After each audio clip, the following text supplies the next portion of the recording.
मेरा प्रश्न ये है कि पिछले साल मेरी मम्मी और मेरे फैमिली मेम्बर्स कुछ जैन तीर्थ पे गए थे, शिखर जी, और घर पे सिर्फ पापा थे, कोई नहीं था। तो आते वक्त पापा का देहांत हो गया, मतलब अकेले ही थे पापा घर पे, और मम्मी वगैरह सब तीर्थ पे गए थे।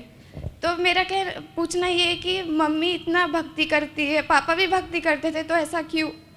ये अच्छे लोगों के साथ ही ऐसा क्यों? मतलब कोई बीमारी वगैरह कोई नहीं थी। Sorry for that.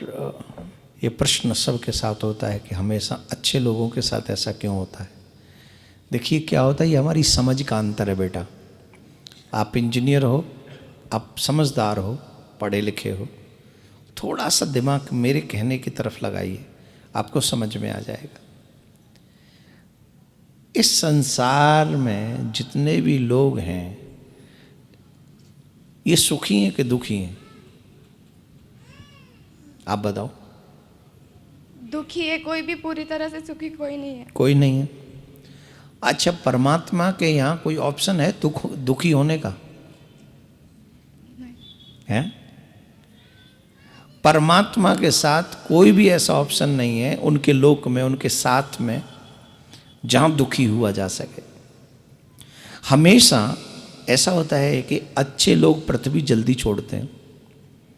उसके पीछे रीजन है, क्योंकि जितने दिन पृथ्वी पे रहेंगे उतने कर्म होंगे उनसे, चाहे वो अच्छे हों चाहे वो बुरे हों।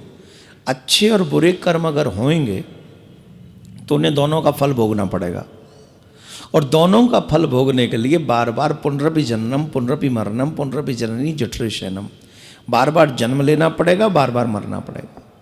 और भगवान जिनको चाहते हैं कि उनकी पुनर्जन्म ना हो, उन्हें इसी जन्म में मुक्ति मिल जाए, तो भगवान उन्हें अतिशय शीघ्र बुला लेते हैं। मुझे अगर गलत नहीं हूं तो संत ज्ञानेश्वर कितने दिन रहे पृथ्वी पे? मात्र 21 वर्ष। मात्र 21 वर्ष।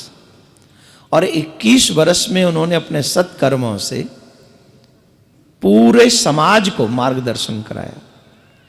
ये फर्क नहीं है कि तुम कितना जिए, फर्क इस बात से पड़ता है कि तुम कैसे जिए। आज तुम दुखी क्यों हो? क्योंकि तुम्हारे पापा अच्छे थे, वो धर्मात्मा थे, वो भगवान को मानने वाले थे, और उन्होंने धर्म किसके लिए किया? उन्होंने भक्ति किसके लिए की? उन्होंने भक्ति ही इसलिए की परमात्मा की प्राप्ति के लिए। तो उनको तो उनकी भक्ति का फल मिला, लेकिन क्योंकि आप बेटा हैं उनके, कोई भी संसारिक रिश्ता, हम कोई नहीं चाहेगा कि हमारे पिताजी हमको छोड़ के जाएं, तो उस नाते आपका दुख होना लाजमी है। लेकिन आप ये सोच के आनंद लीजिए कि आपके पिताजी को उनकी भक्ति का फल प्राप्त हुआ है, इसलिए आप दुखी मत होइए। हमारी नज़र में जो बुरा है, भगवान की नज़र में वो अच्छा है, लेकिन उसकी अच्छाई को हम देख नहीं पाते हैं, इसलिए हमें हमारे दृष्टिकोण से वो चीज़ बुरी लगती है।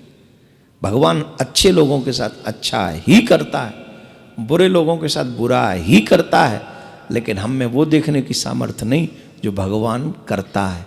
भगवान का जो करने का स्टाइल है वो हमेशा टिट फॉर टैट, जैसे को तो अच्छे को भगवान अच्छा ही करते हैं, हम वो नहीं देख सकते।